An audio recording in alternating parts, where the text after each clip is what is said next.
Last week we talked a little bit about prioritization, and I realized that you have to prioritize in your budget at home, and state government should do the same. The conflict comes in, where do you prioritize? With 124 members in the House, the prioritization list for different members is going to be different. So here's what my prioritization list is. We start with the Constitution, which is the base of government, and we see what is constitutionally mandated. Obviously, government itself, the legislative branch, the judicial branch, and the executive branch are all vital parts of government placed in there by our founding fathers into the Constitution, and they have to be funded. I believe in government, but I also believe in limited government. Now, I think ours is way too large. But we have to have that government and have to have the maintenance of it in order to have an orderly society. The laws we live by and the protections provided come from that government. So funding those three branches of government is a priority.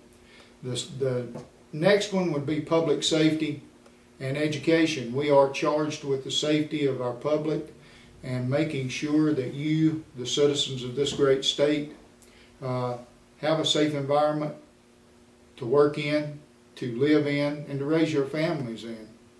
So law enforcement, the court system, and those things are all a vital part. Public education. We have a responsibility to give a basic or provide a basic education for all of our citizens. Our society is a better place when we have a literate society.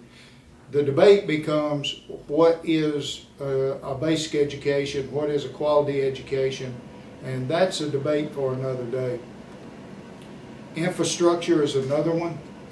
Infrastructure, roads, bridges, utilities, those are things vital to everyday living. Clean water, electricity, and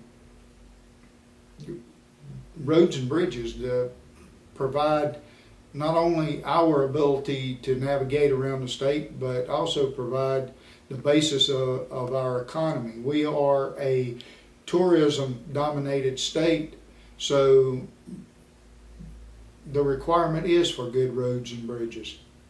We also have to have that infrastructure along with public safety and public education for economic development. All of those are components and vital tools to attract businesses and industry here to our great state.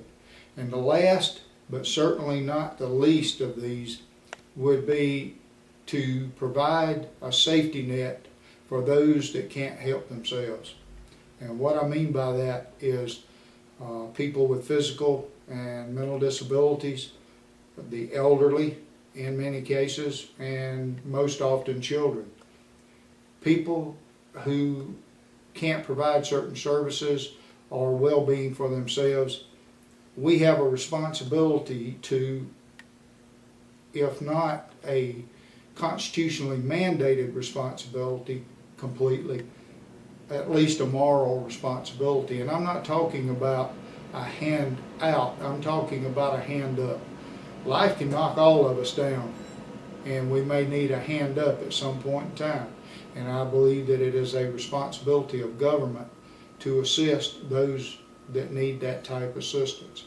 Now, when you look at that and the things that I just outlined and compare it to the dollars coming in, we have to live within the means of the dollars we have to provide for those services, just as you have to maintain a budget and provide within your budget for your family at home.